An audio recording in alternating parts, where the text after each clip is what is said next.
Welcome to the Human Performance Podcast. Here we talk about everything to do with human performance and how leaders and organisations can get the best out of themselves and their people. I'm your host, Alex Young.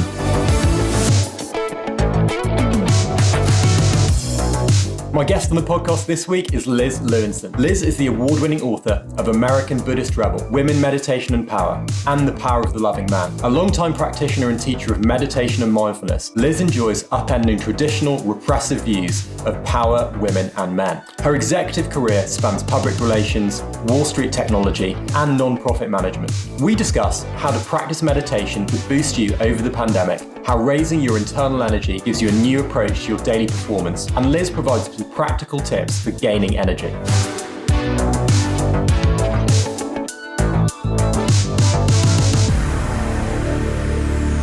Hey Liz, how are you doing today? Welcome to the podcast.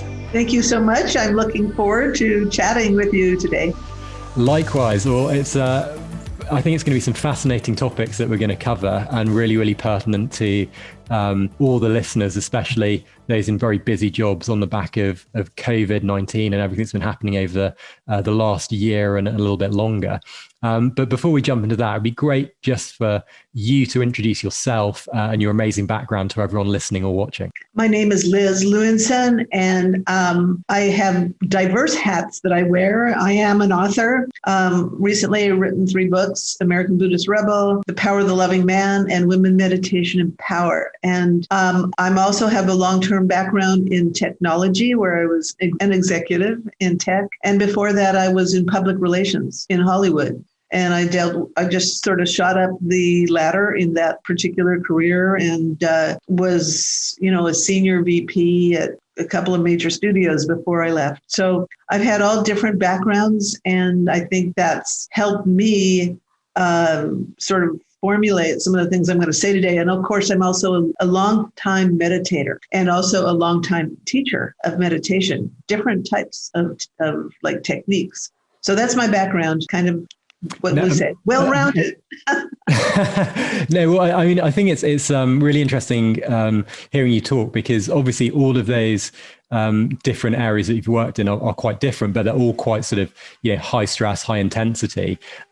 When did you first sort of look at meditation, and was that as a reaction to sort of some of the jobs you were doing? Well, actually, I was first introduced to meditation in college. I was 19. And at that time, Transcendental Meditation was just starting out. And that was what I first learned. I loved it from the start. I grabbed onto it because I felt intuitively it would increase my performance, but not just at school, but just as a human being who had to cope with all kinds of crazy things that have always go on in everyone's life. So that's when I learned. And I actually, my father, my stepmother learned at the same time as me back then. And we all went to India together and learned, got our techniques and became teachers of meditation. I stayed with that. And then about 11 years later, I hopped to another teacher and another method of meditation, which was kind of methodless and very open to different ways to meditate. So I've been meditating for, well over 4 decades. And good thing about TM is it emphasizes meditating twice a day. I got in the habit of meditating twice a day back age 19.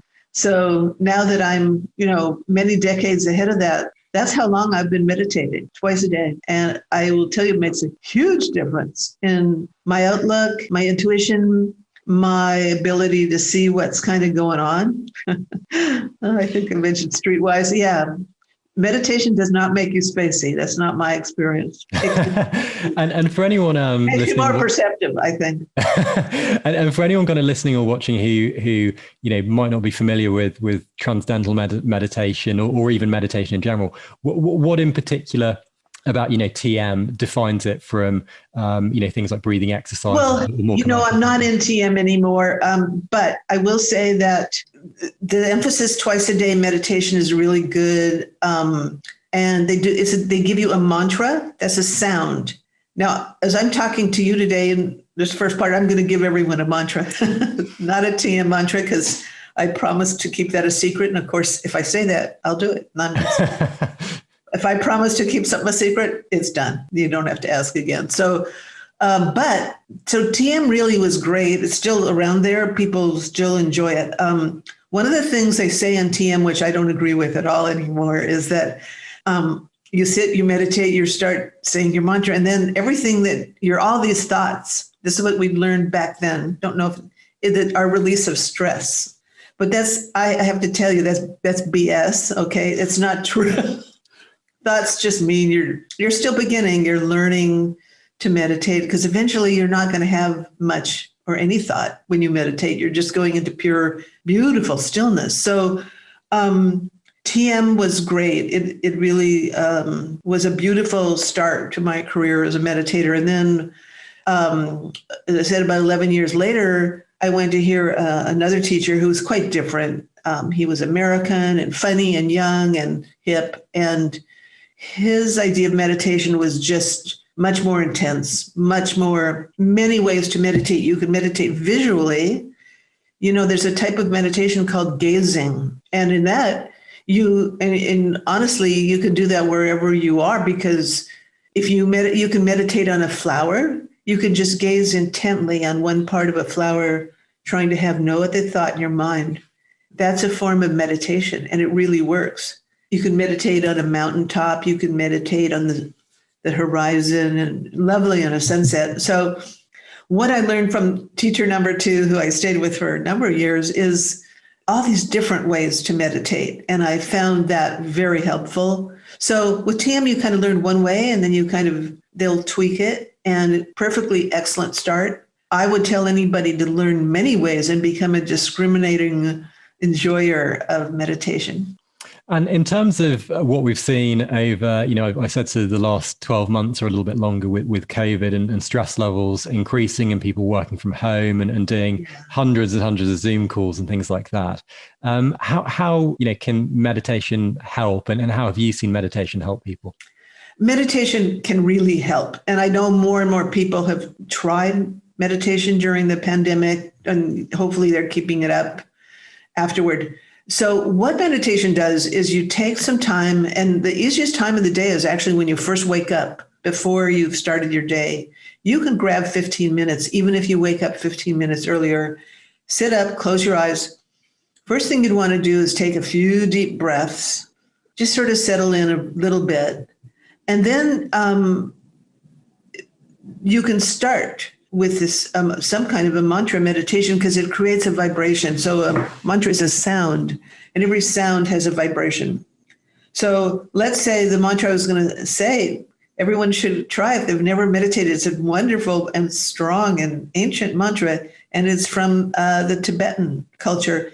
And you probably heard of it, is Om Mani Padme Hum. Have you ever heard of that? Om Mani Padme Hum. You can say that to yourself. It's such a beautiful, strong, it's almost like some part of your being may even remember this feeling that. And what does it mean? It means the jewel is in the lotus, which means what we see around us, which is the lotus grows out of mud. So what we see around us is like the lotus came from mud. It's all this diversity. In it is the jewel, which is nirvana, which is all this beautiful, timeless stillness. Om Mani Padme Hum is about uniting our daily life with this very still, timeless part of our being. So that's what it means, Om Mani Padme Hum. It isn't about retreat. It's not. It's about being engaged. So I would say people who are wanting to learn to meditate, right there, I just gave you a beautiful way to start and a powerful way to start. 15 minutes is enough to start with. And you do sit up straight. And when you finish your meditation, you want to take another minute or two to open your eyes a little bit slowly. You also do not judge your meditation. Just do it. When you're thinking other thoughts than your mantra, just bring in your mantra again and try to focus on it intently. I would say everyone who is not meditating, without regard whether or not they had a hard time in the pandemic or in the last year, which was a very hard year for everybody, adding in meditation will incredibly increase your ability to not only push the edge of your performance, but also recognize where you should be in your performance. Your intuition becomes so keen. You may have been pushing yourself in one area and it's not working. You've come out of all this and you're still trying this. I'm trying this. It's not working yet. But maybe there's a reason it's not working. When you are intuitive, you meditate, your intuition starts to flower. You should listen to that thought that says, well, maybe there's something else. Maybe there's another whole path that I'm not exploring yet, that I just didn't even think about or realize. When you meditate, it's like your mind opens, and they've done so many studies on the benefits of it. And one of them definitely is your mental, they found that it actually increases your gray matter in your brain. And that means that you're going to think more sharply. And that by definition increases your performance. So at the same time, it's rounding your edges of stress. So one of the key things is that if you're finding your stress is building, meditate 2 times a day if you can. So we've decided first thing when you wake up in the morning, but now your day is going on. If you can, after you get back home or just to some spot at your desk even, it's 5 or 6 o'clock, the day's winding down. Do the same process. Maybe if you can, wash your face, sit down, take some deep breaths so you sort of break your routine a little bit, focus on your breath a little bit. And then do that same meditation technique that I just mentioned, have a mantra or something, gazing, just try to have no thought as you look at something beautiful.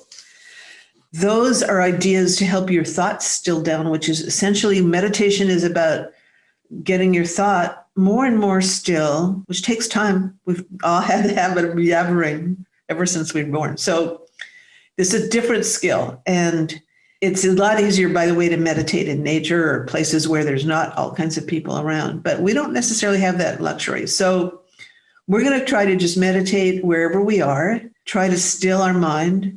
Whenever we focus, we're trying to say, okay, I want stillness, and I'm going to focus intently on one thing as much as I can. In this case, it's our mantra. So if I focus intently on that, then when I let go, I can feel stillness. Instead of focusing on a zillion things in your mind and just letting your mind rumble and ramble, that's why thoughts are not release of stress. Thoughts, as we think them, are just rumbling and rambling. That's fine. But meditation is about focusing on one thing. And if you can do it very intently, then you know that you can let go into much for a time, sometimes just no thought. And sometimes over time, what happens is those periods of no thought get longer. And then you're finding you're experiencing these beautiful states and planes of awareness that are inside you. So we have, the conscious, the subconscious, but this is about really experiencing the superconscious, the part of ourselves that we all have. And there's a huge amount of energy in it. And the reason I think everyone should meditate is it's native. You haven't spent even 1 cent on this practice. You're doing it wherever you are. If you're in a tent, you can do it. If you're in an office, you can meditate. Ideally, you're someplace pretty and kind of that you enjoy, but it's so take it with you. So I'm very big on everyone meditating. I think it's one of the things that should come out of this time period, and we need it. And we need to negotiate so many new areas of stress. They're coming up almost daily. And there's economic stress, and there's climate stress, and there's illness, and there's overpopulation. And when you do something, when you meditate, you cannot necessarily influence all of this stuff, but you can influence yourself to handle. So that's why meditation has always been, it's always been a mystery to me since I started so young. Why people even resist it. I think people resist it because they associate the word meditation with passivity or maybe wimpiness or not being able to handle stuff. But I will tell you that meditation will make you more of a warrior because you're going to be seeing more. You're going to have more compassion because you see more. You are not going to escape because you meditate. But because you meditate, you can navigate. You can just navigate better. I think you're in a stronger position to help other people. And you'll find out that many, many successful people, they don't talk about it, but they do meditate. They've learned a way to meditate and they do it because it helped them. Absolutely. Well, I mean, I meditate and practice yoga as well, and Yes. yeah, I found it very, very interesting. Actually, I mean, I originally, probably similar to yourself, started off doing sort of 5, 10, 15 minutes as a one-off session, and then especially when I was doing lots and lots of Zoom calls, and your mind is literally racing, especially if you sort of finish late, or like me, you're doing sort of calls in the different time zones. And one of the things I found really interesting which was when I first started practicing meditation, I found it very, very difficult to really sort of remove any sort of thoughts, and your thoughts always kind of come rushing in, and Right. staying sort of present. And equally, even though I'd been doing it for about 5 years, when I then started doing it in the evenings after Zoom meetings, I had the same problem. What would you say to sort of anyone who's either starting off or who's experiencing some struggles with really just kind of being present or shutting off their mind in the moment? Well, when you first start, you have to give a little faith to it. I remember when I first started, I meditated twice a day for 3 weeks at least. Nothing, I really didn't think anything was happening. And then about 3 weeks in, I just remember this feeling of something bubbling up inside of me. It was like something fresh. It was just this emotion of, wow, this is a fresh feeling, almost like starting over a little bit, of fresh energy, a fresh sense of new possibilities. That was my first experience from meditating. I couldn't have predicted it. I think when you first start, there will be tons of thoughts. You won't be that successful at all because it takes time. I mean, you could even say it takes years, because I've been meditating for years, and I'm only now at the point where I consistently sit down and kind of close my eyes and experience all kinds of beautiful stillness. No, I think it takes a long time, but you're not waiting for good results, okay? Because as soon as you start, practically, like I said, within a few weeks, you should start to feel some benefit. And the other point is, especially for that second day meditation, when you've been jamming it all day on Zoom meetings and calls. And so I like to take a little bit of a break there. Okay, so you get off your last Zoom meeting, or take a break, let's say. Again, definitely some deep breaths. If you're anywhere near the outside, and you can even lean out the window, kind of remember that there's something going on in nature outside your window. If you can maybe do a few movements of yoga, good idea. Yoga does lots of shoulder stretches and back stretches. So I would say prep for your second meditation with a little bit more breathing and exercise, and water is very healing and great. And then you should be able to sit down and not be quite so wired. But it's also okay to meditate a little later. I mean, if you're just too wired, you may want to wait till still at 5:36. It is nice to meditate around sunset. There's a special time in nature and where there's a kind of opening, they say, between the worlds at sunset. So it's a lovely time to meditate. But let's say you can't. Well, if you meditate later, that's okay too. And for meditating in the morning, I mean, one of the things that I found, particularly useful, and one of the reasons I was able to kind of commit it to habit, I think, was that, especially if I was doing meditation where there was very much, sort of positive feeling for the rest of your day, or, affirmations or meditation or mantras around your energy and getting started for the day. I found that very, very helpful and quite energizing. I was just wondering, in terms of kind of, performance and people integrating into their kind of work-life balance, how can sort of, meditating give people energy, and have you seen that as being a very positive effect for people you've worked with? Well, it's an interesting question, because in a certain sense, since meditation is about making your thought more still, and your mind isn't really allegedly focusing then on all this stuff, I have found that what I must do is, if I have some interesting thought in meditation, I really don't want to focus on it. I want to set it aside. So I am a big user of the to-do list. And it sounds trivial, but I'm telling you, It's a lifesaver because you can have your goals. You can update it practically daily. And that's what I do. I balance this completely, thought-free time with very, very strong focus.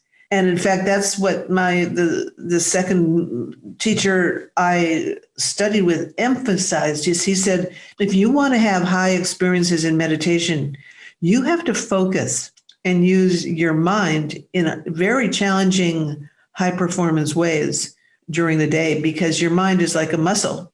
And when you look at the classic, like Tibetan ways, those monasteries, they didn't just sit and meditate all day. They actually spent the whole day having to memorize complex visualizations, learning advanced mathematics, learning advanced astrology, which is not woo-woo astrology. I mean, it was like really very, very precise. And they learned debating. They had exercise. So that's how they were able to meditate. So these two things are correlated very closely. And so I would say that, yes, I like to complete my meditation with all kinds of positive affirmations. May all love surround you, all kinds of beautiful things that every person could do. So it's a lovely way to finish. But if you are goal-driven and ambitious and you really want to achieve everything in your life, I would say, in addition to meditation, it sounds trivial, but you actually have to keep your list, because you don't want to, you have two things going on now in your life, complete trying to be without thought, and now real focused, really brain challenging things, whether it's, again, in tech, it would be programming, but in sports, it can be so many different things. So I would say articulate those goals, keep them written out, put them on writing. Writing takes your power and compresses it. So one of the ways to gain power is as simple a thing as writing things down. And so when you have goals and have them written down, you can have them posted somewhere. You can make sure these lists you're making can be so organized that they're organized by goal.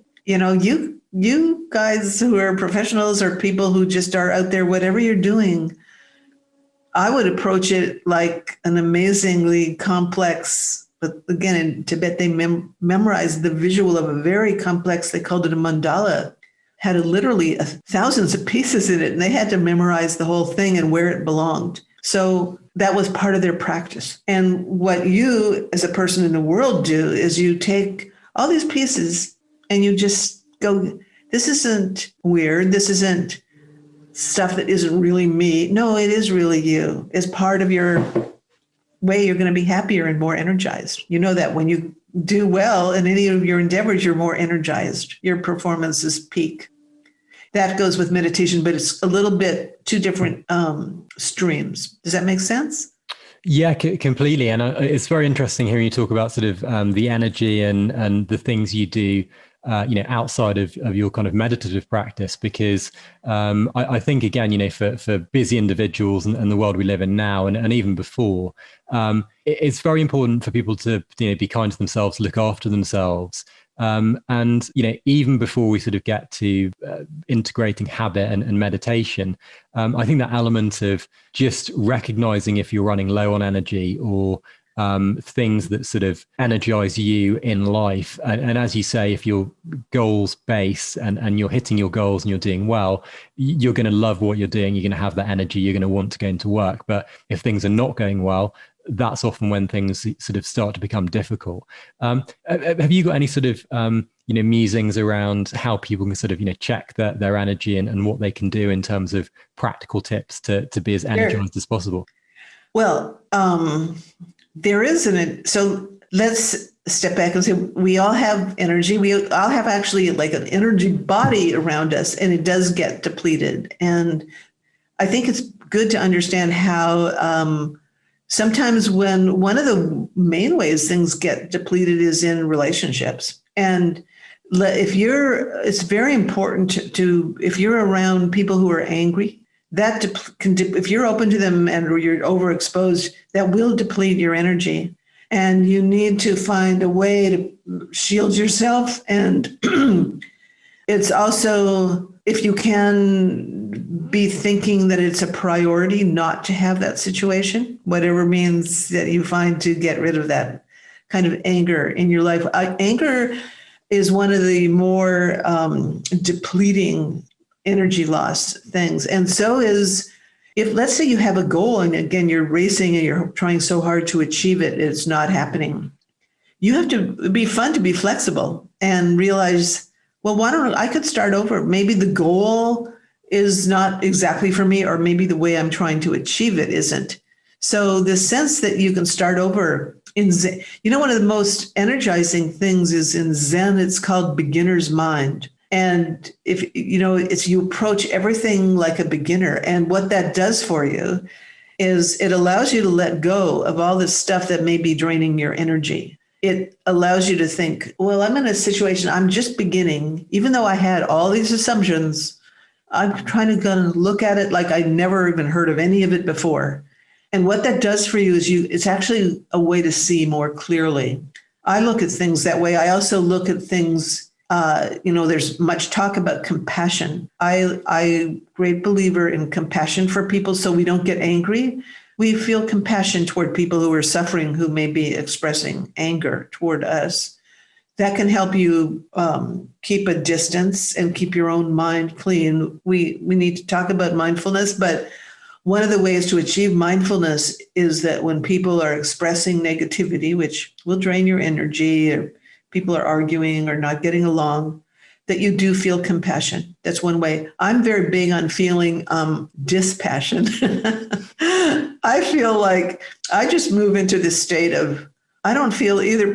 I just feel right in the middle. I'm looking at this situation, seeing clearly. And I find that raises my energy because I just see it for what it is. I see people who themselves may not have much energy and they're sort of trying to glom onto yours in these kind of not very clean ways. So when that happens, I get such a good feeling because I understand that, well, I'm going to step back emotionally. I'm going to step back, some cases physically, if I can, not be so literally physically close.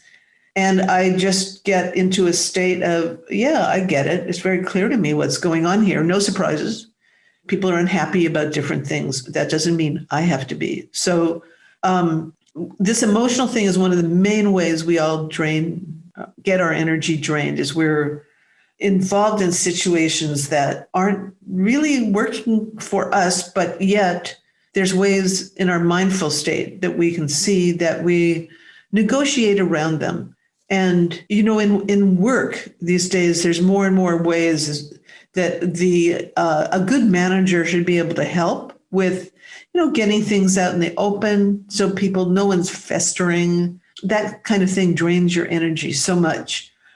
Having routines drains your energy. I would hope that as people come back in any area, that these routines that they always had, they're not so eager to get back right in the same way, because changing your routine brightens your energy. If you've always driven to work the same way, draining.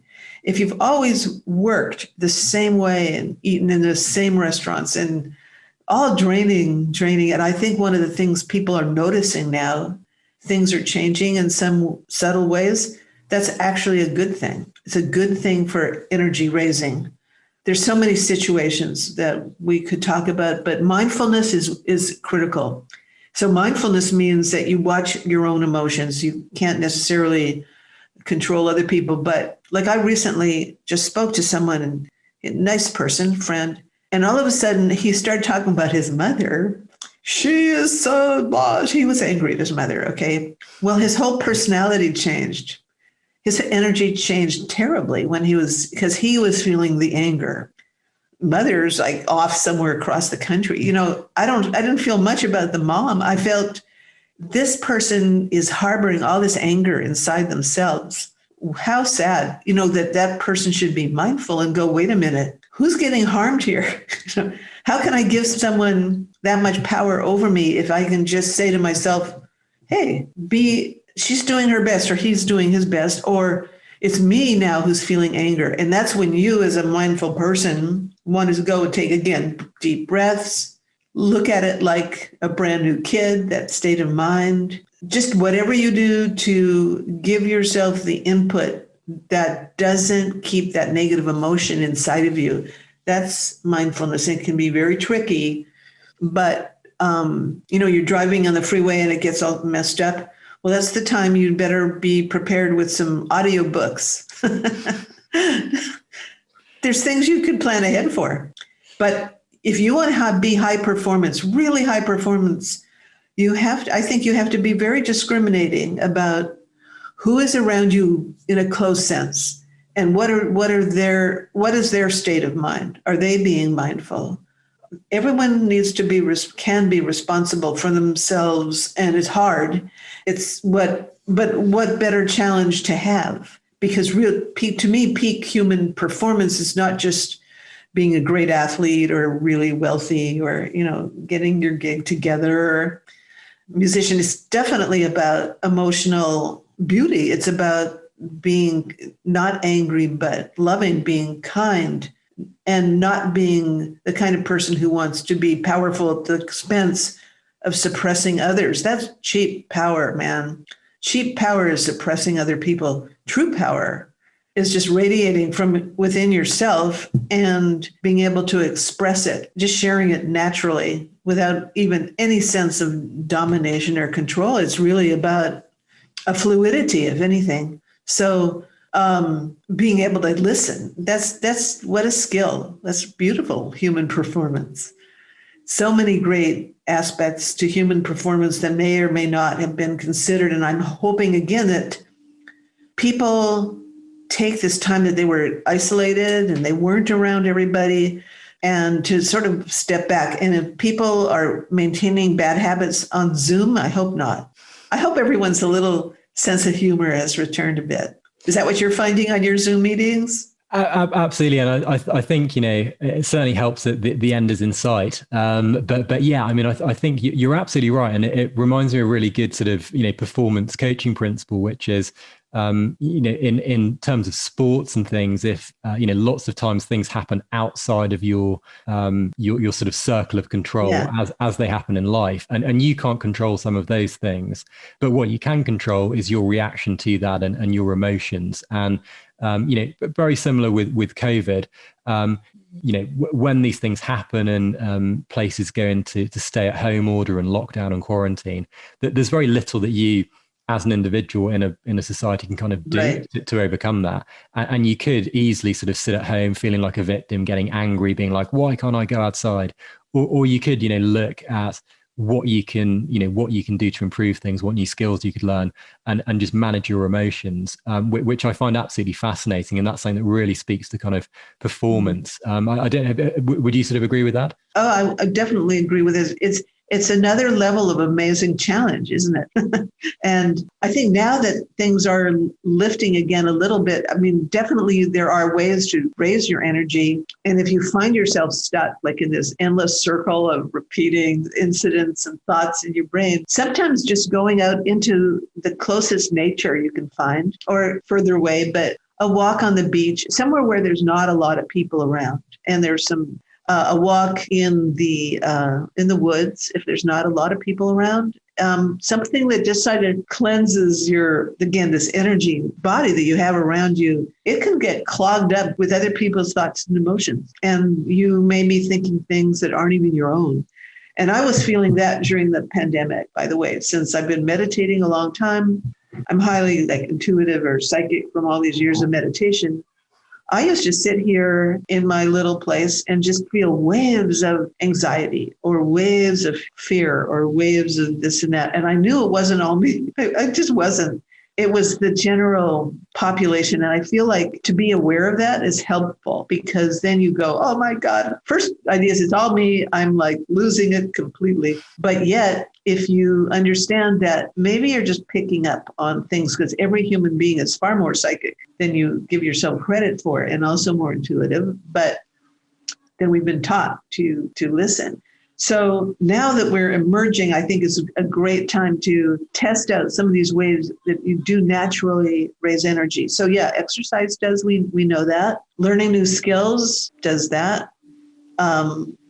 Sometimes just going to a movie that's well done, you feel energized afterwards because you've seen some art. So beautiful art has historically done that. And, but yeah, a nice hike that you may have wanted to do, or trip into the water. Just water itself, if you can get in the water, is very healing.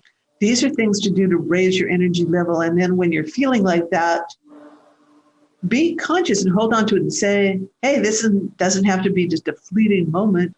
I'm going to remember this feeling. I'm going to hold it as a feeling. So just as an example, I went just 2 weeks ago, some friends and I went hiking in Sequoia National Park. And the first time I've done that in a couple of years. And we started out at a high elevation. We went up a little ways toward the top of the mountain. There was hardly anyone there. And I think because really no one had been there, I couldn't believe it. There were flowers, there were butterflies, but mainly there was a feeling. The feeling was of pristine, celebrating nature, like nature is meant to be. And I just took it in. It was just like, oh, this is so beautiful. It feels like a celebration. And as I sit here right now talking to you, I can feel it. It's like, what do you want to do when you're feeling a little like, oh, I've just been knocked on on my butt with something? How about if I think about how that felt? Just 2 weeks ago, standing up there, it's like a memory, an imprint. So when you have these wonderful times and great vacations, and we feel so fabulous, if you can sort of, again, it's part of your list making, it's a sort of a impression making, impress it and go, yeah, I deserve that too. This part of me. My spectrum of my range of emotions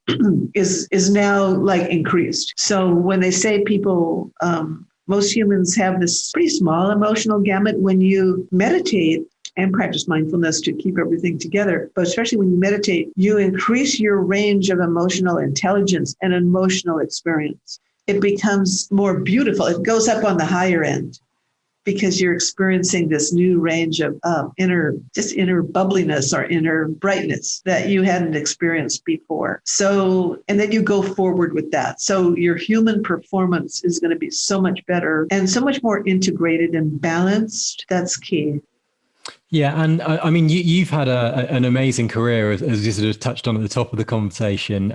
With lots of kind of high pressure, big jobs, and it'd be really, and then obviously sort of what you've done now, you've written a number of books, as we mentioned as well, one of which has got possibly my three favorite words in the English language, being American, Buddhist and Rebel. So I was just wondering if you could sort of, I guess reflecting back on your career, your journey through sort of meditation, mindfulness, and then writing those books, what you've sort of learned from that experience that other people could benefit from. Yeah. Well, meditation totally figures in here because I grew up in West Los Angeles, and at some point I decided to become a freelance writer, and there's no money in that. Okay. I was like starving. And I was working with a lot of public relations firms that like people to write about their clients. So I created a resume and I dropped it off at a few of these PR firms. And I was hired at one that at the time turned out to be a very great one. It was then working with all of this, back when public television was a big deal and got funding from big corporations. So my boss then, she's a female boss, Connie Stone, one of the first women leaders in that industry. They did beautiful work. And my first job, there was a most famous dancer of that time was Dame Margot Fonteyn. And I got to go around the whole country with Dame Margot Fonteyn, my first job. And everywhere she went, it was like huge amounts of roses and she just like a prima ballerina. So that was my start. And so why was I always able to handle the stress of that job? Because I meditated. People gravitated to me. And I will tell you, whoever's listening here, they will gravitate to you if you meditate because you can handle stress, because you can do an interview and stay calm and centered. It's just something they sense. So I went from this art type public relations firm. Then my next firm was mainstream, and my client was Johnny Carson, the talk show host. I had all these very mainstream actresses. Paul Newman and his wife, Joanne Woodward, were my clients. I was in this tour thing with Cary Grant. It's really amazing. So yet I was never stressed. I was never even particularly impressed. Why? Because I meditated. It's sort of like, it gives you this balance. It gives you this sense of we're all human. And then I got jobs more and more senior in different firms. My last firm in PR, I'll mention, is Stephen Cannell. What a lovely man he was. Productions, they had Johnny Depp's first show, 21 Jump Street. They had a whole bunch of shows on the air. And I was still meditating. And same thing. It was just always, how do you handle stress? And it was very stressful at times. Very like being in the middle of people bumping heads. Then at that point, though, I kind of decided to leave PR because PR was getting nasty. Okay. Now it is. Now the world of media is just nasty. Okay. There's no break. But back at this was in the early 90s. It was getting nasty. And this Buddhist teacher I had found really liked computer science because he said it was such a good mental career for meditators. And again, anyone listening here, if you may think computer science is all dry math, it's not. Incredibly interesting area that always changes, literally changes, as you may know, every 5 minutes it changes. So anyway, I decided to get into that, and I went to a computer trade school. And from there, I sort of merged my verbal skills with what they need on the job in tech situations, where they need you to help get the requirements from the users. And I did more data type jobs. And soon enough, I learned a lot about managing large technology projects. So that became my career in tech. And I did very well with it. And it was incredible. I have to say it was more stressful. I think it was. I can tell you that there were situations where if you don't do it right, one of these finance firms will literally lose like $500 million. If you don't get it right. A little bit stressful, but I don't feel I ever reached that level of deep stress because I meditated. It would kind of clean out and clear out. I, as a manager, was intuitive, and I stuck up for my team.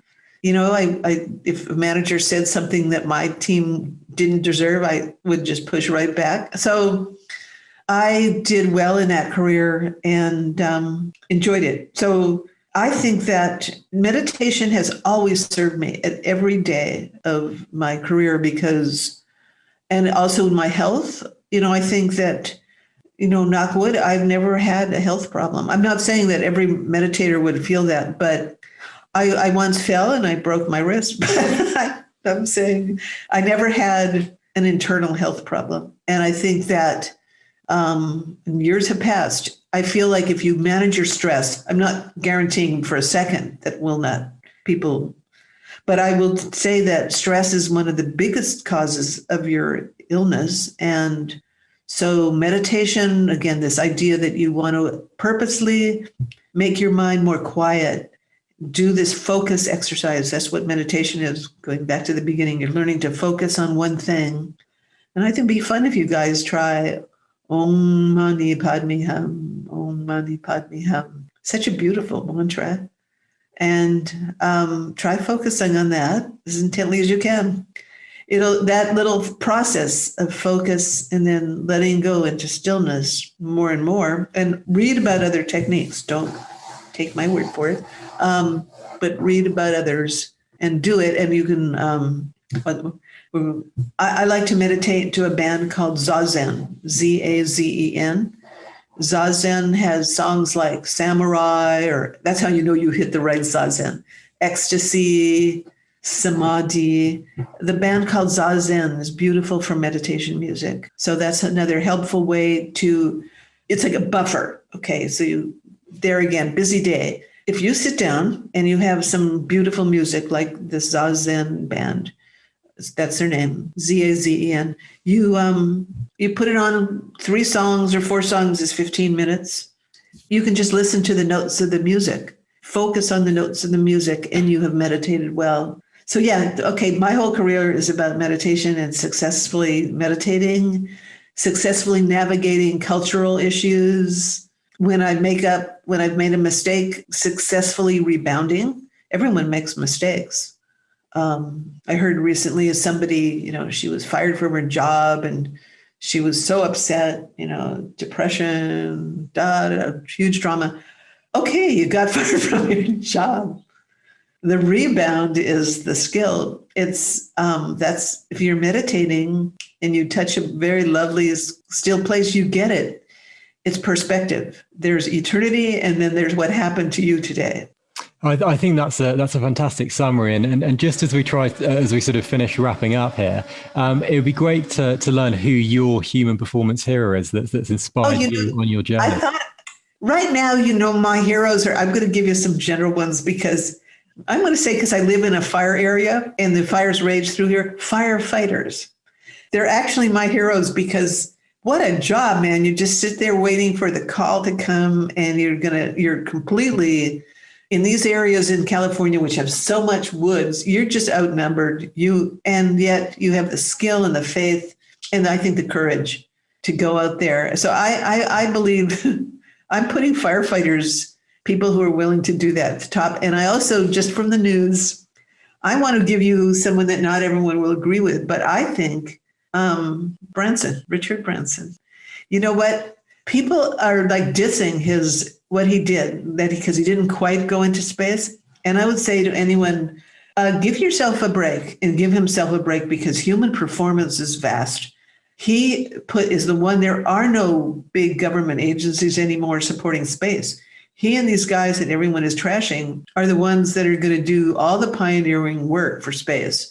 So I'm sorry, but his little machine there was tested 4 times before he got on it. I believe he's 70 years old. He got on it. He's a showman. Yep. But you know what? It's all cool. So I think if we could all be like Richard Branson, we may not be that rich, but if we have that attitude that he kept saying, he's not just putting money into this for money. He's doing it because we need it on this planet. We're very overcrowded here. We're about to trash the earth beyond recognition. So we're going to need some space travel as our next form of movement and change. So I'm putting him on my peak performance list. He's human. He isn't perfect, but he sure is, I think, doing important work. Well, both absolutely fantastic examples. And I think having been in California myself when there were some wildfires going on in Northern California, firefighters and any blue light services around that were just absolutely amazing. Yeah. And yes, Sir Richard Branson, again, I think, his autobiography is obviously called Screw It, Let's Do It. And I think that kind of attitude and not having like those limiting beliefs and doing this amazing stuff should be celebrated. And I completely agree with that whole sentiment. I have a hunch. I think he meditates. Which I'm sure. I bet he does. I'm sure. I bet Necker Island is a great place to meditate as well. Yeah, I bet. Well, Liz, it's been an absolute pleasure speaking with you today, and lots of just amazing, very practical tips and ways that people can apply this into their daily lives, for the better, to improve their own human performance. If anyone does want to get in contact with you or pick up a copy of any of your books, where's the best place to go? My website. Go to lizlewinson.com. There's a contact sheet and I get the email immediately. And also I have my books there. So that's the easiest. I'm on social, Liz Lewinson, Facebook, Liz Lewinson. But one of the easy ways is to go to the website. Amazing. Well, thank you so much for joining us today. And I hope you have a fun, energizing, productive rest of your day in California. You too. Take care.